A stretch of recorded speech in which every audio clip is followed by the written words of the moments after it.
Well, good morning, gentlemen. It's great to be able to be with you here this morning. I want to welcome you here, and also the guys who are going to be watching tonight and tomorrow night, Thursday night.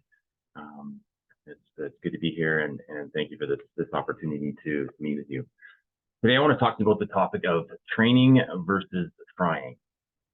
In God's word, training is mentioned a number of times, and some of the mentions are in regards to some of the things as follows. God's word training us. Fathers training their children, training ourselves for godliness, how God's discipline trains us, to name a few. And one passage I want to start off with today is this, about training. In 1 Corinthians 9:24-27, Paul says this: "Don't you realize that in a race, everyone runs, but only one person gets the prize? So run to win. All athletes are disciplined in their training. They do it to win a prize that will fade away, but we do it for an eternal prize. So I run with purpose in every step. I am not just shadow boxing. I discipline my body like an athlete, training it to do what it should. Otherwise, I fear that after preaching to others, I myself might be disqualified." Paul is talking about the big picture of the race that we are running in life, and he calls us to live our lives in such a way as to win the prize, to run with purpose. And the verse that's prior to this, Paul says, "I try to find common ground with everyone, doing everything I can to save some. I do everything to spread the good news and share in its blessing." Paul had vision. He had focus. He had a purpose. And in order to accomplish his purpose, he had to train his body like an athlete, training it to do what it should do. Paul trained his body and himself for godliness and helping everyone he could and to spread the good news of Christ and share in its blessings. He took his calling and purpose seriously, and each one of us is wise to do the same. This passage refers to the big picture race that we are running and the training involved in running to win the prize. Training is an important aspect of our Christian walk and also in different aspects of our lives. Recently, I've been doing a bit of training myself for something that is not nearly on the scale of importance that this passage is talking about. But nonetheless, I want to share something that I've been doing recently and some things I've learned along the way and how it applies to the race or the journey of overcoming sexual addiction. A bit of background. All of my life, I've loved both playing and watching sports, and hockey has been my favorite sport. I had the privilege of growing up in the 80s in Edmonton and watching the Oilers win a number of Stanley Cups. I only played a couple of years of league hockey when I was a kid because my parents didn't really like 6 o'clock Sunday morning practices. So I kind of nixed that a little bit. But I did play some college hockey and usually played in the men's league after that. And both the last 26 years that I've been in Abbotsford, I've been with a group of guys each week in the winter months. I really enjoy playing hockey, and over the past number of years, I've played a few times in an event that happens once a year, and it's called the Hockey Marathon of Hope. It's an all-day fundraising event for DFR and for the Imani Orphanage in Kenya. The event starts at 8 a.m. on a Saturday and goes to 6 p.m. at night, where you play 8 hockey games. I really enjoy playing in it, but obviously you exert a lot of energy for me, I have found that I usually feel like crap. At least for the rest of that day and sometimes into the next day. I don't like that part. Part of the reason that I'm usually feeling that way is I'm not usually in the best of shape leading up to the marathon and don't have as much energy for the day, and it's a shock to my system to do all that in one day. I just became a grandpa a couple weeks ago. I'm 52 years old, and so I don't have the same ability to things aren't as quick and as strong as they were when I was 25 years old. So this year I realized that if I'm going to play in this hockey marathon, I need to get in better shape. I want to have more energy in the games. I want to enjoy it more. I don't want to be dragging myself through it. I want to really enjoy it, and I definitely don't want to have the crap crash afterwards. Now, I'm not a big fan of jogging. I have done some jogging in the past, but usually not more than a 5K run. And I haven't been very consistent with it. Up until the last month or so, I'd maybe jogged once in the past 2 or 3 years. Not good. I decided I was going to get into better shape in one way by jogging. not a ton or long distances, but I was going to do some jogging. So I started a route from close to my house that goes down a long hill. It's a bit more than a half a kilometer long.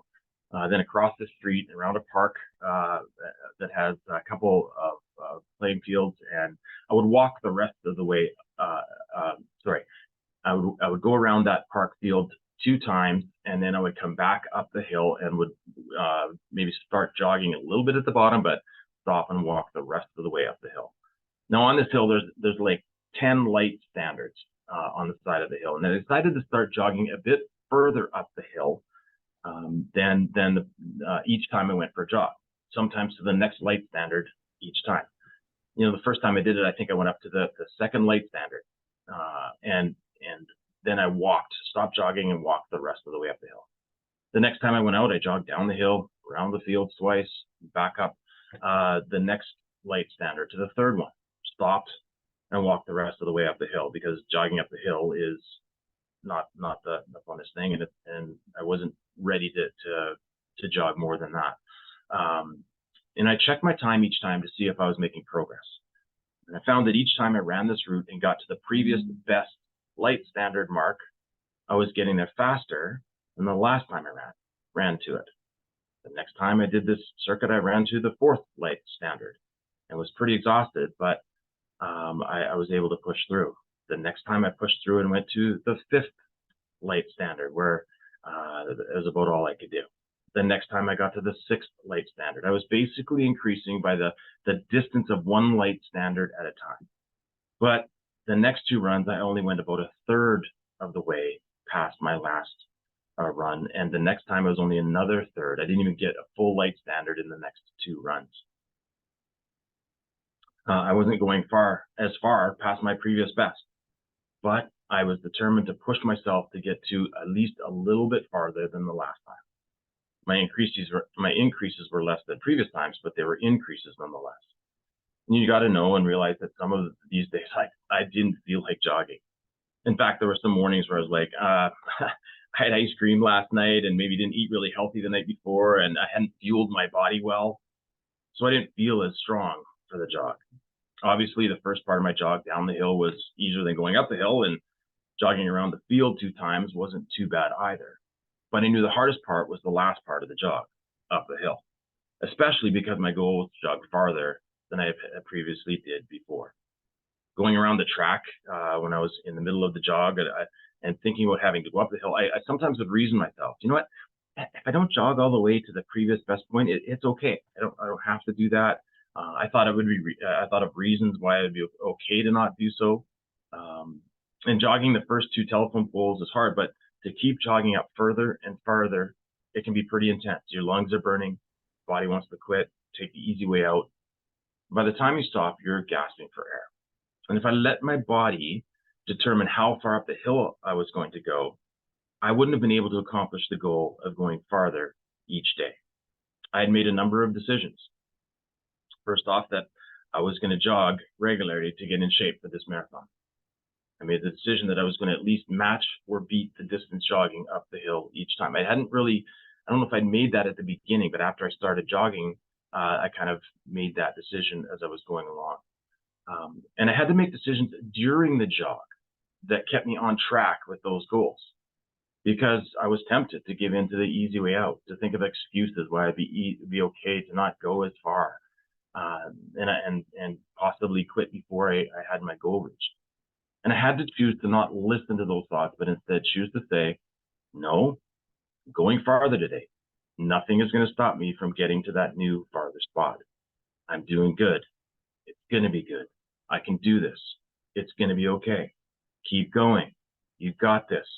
Lord, help me at times. And as I would hit the bottom of the hill on my way up the hill, I would speak to myself this way, speaking the truth, the positive. You've got this. You're doing good. It's going to be great.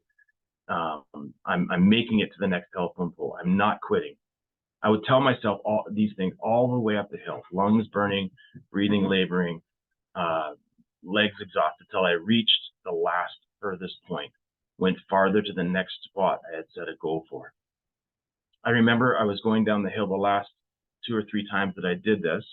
and identifying the new marker on my way down, which telephone pole, which marker was I going to be running up the hill to.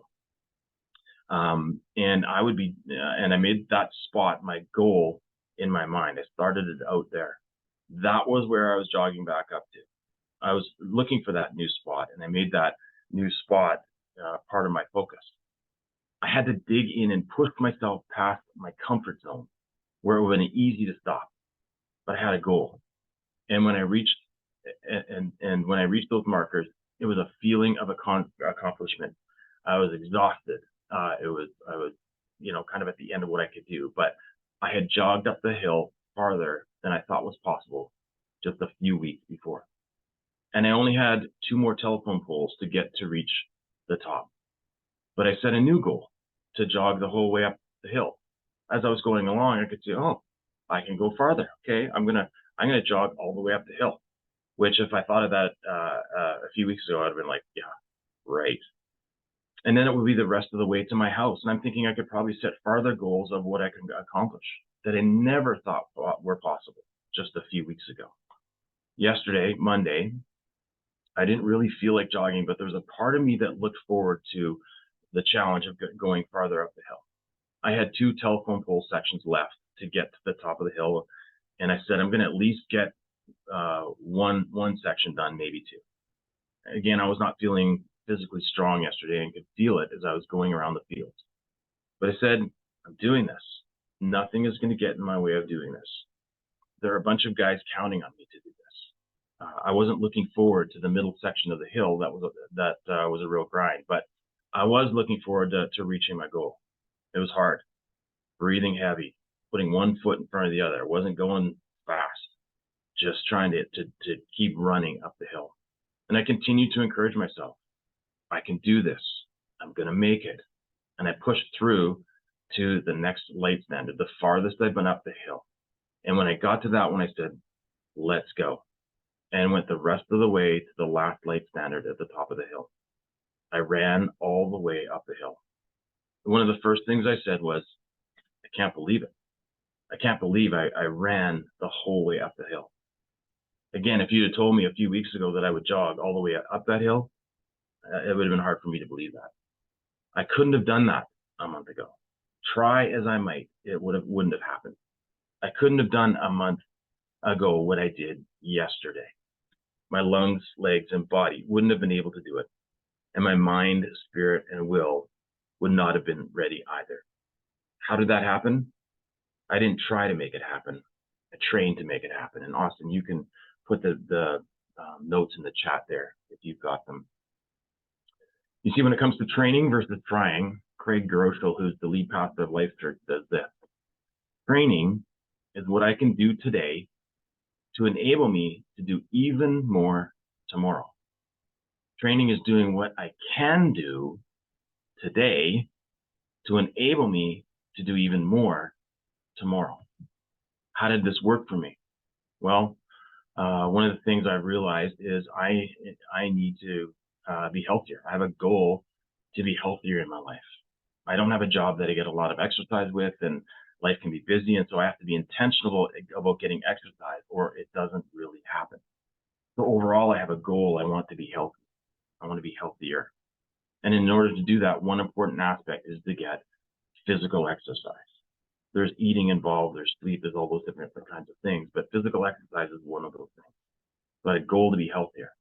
Then I have the goal of preparing for a hockey marathon, to be in shape, to be able to be in a place where I can enjoy the day more, not to be as exhausted and not to feel so crappy afterwards. I had goals of each day that I ran to go a bit further than the day before. And when I did these things, when I did that, I discovered it was true.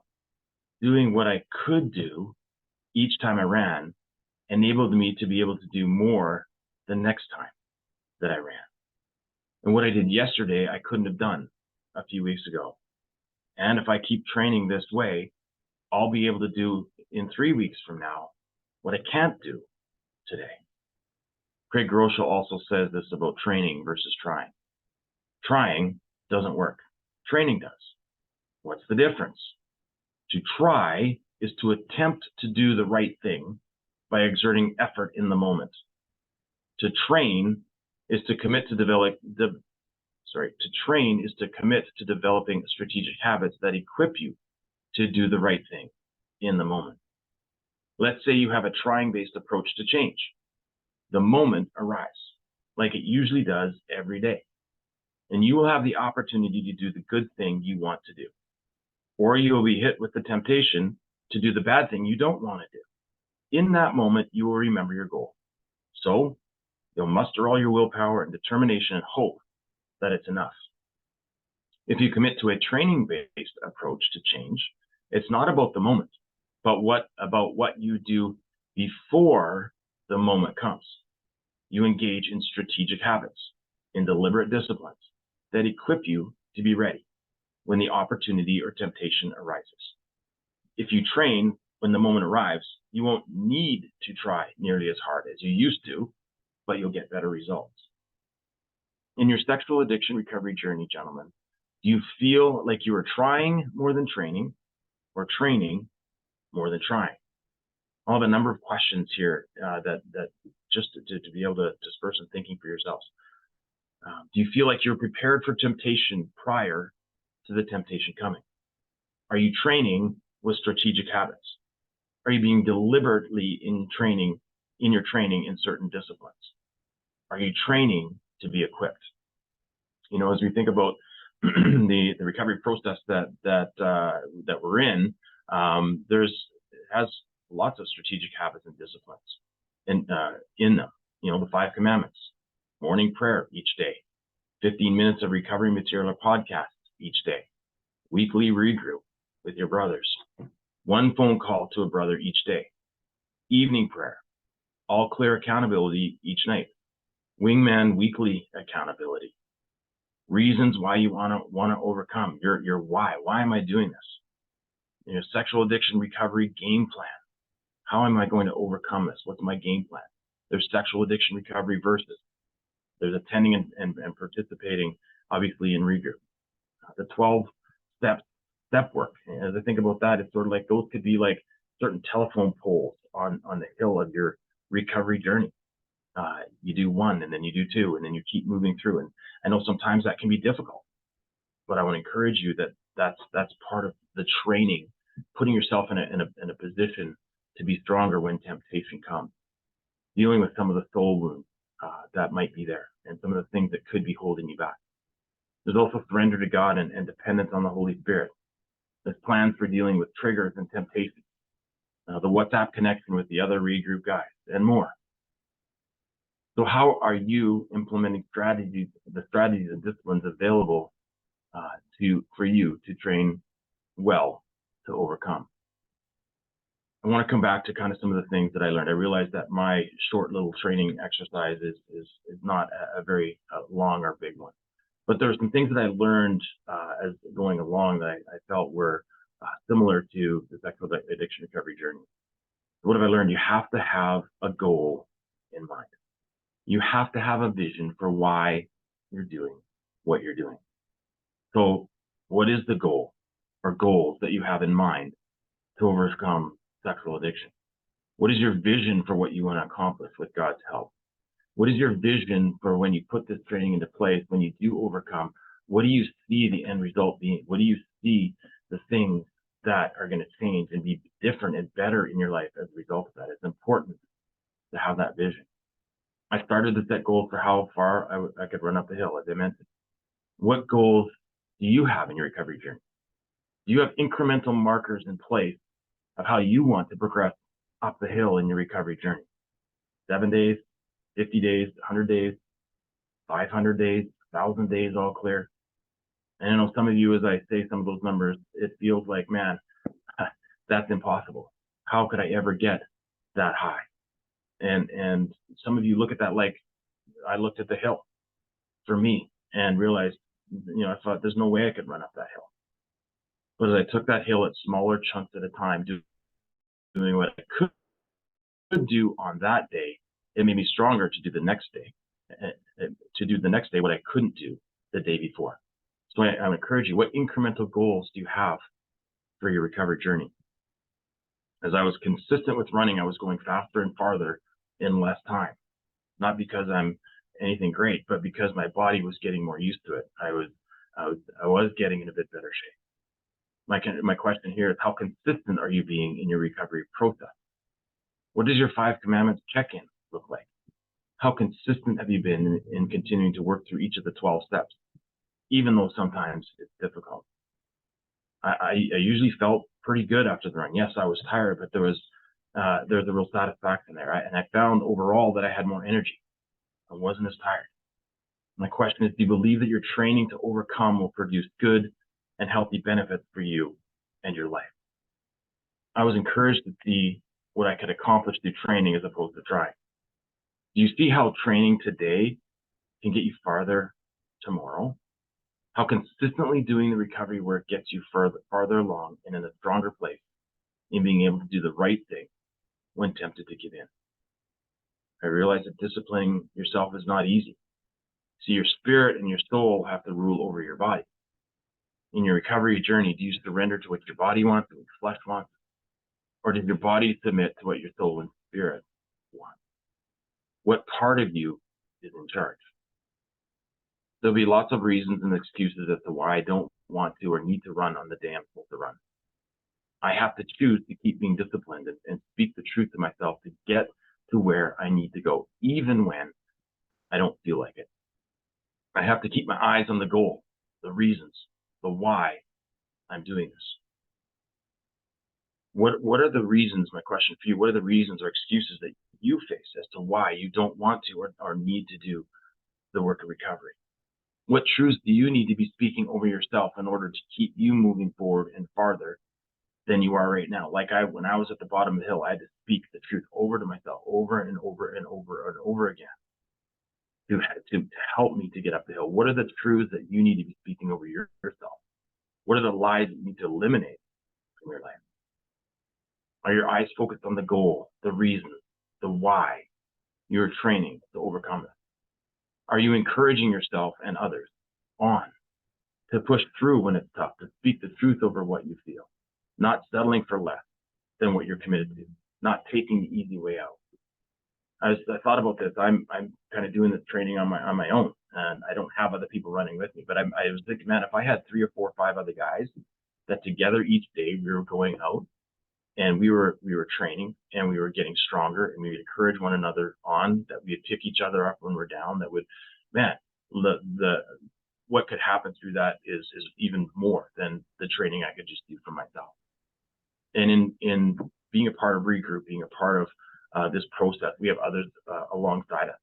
I really want to encourage us, man.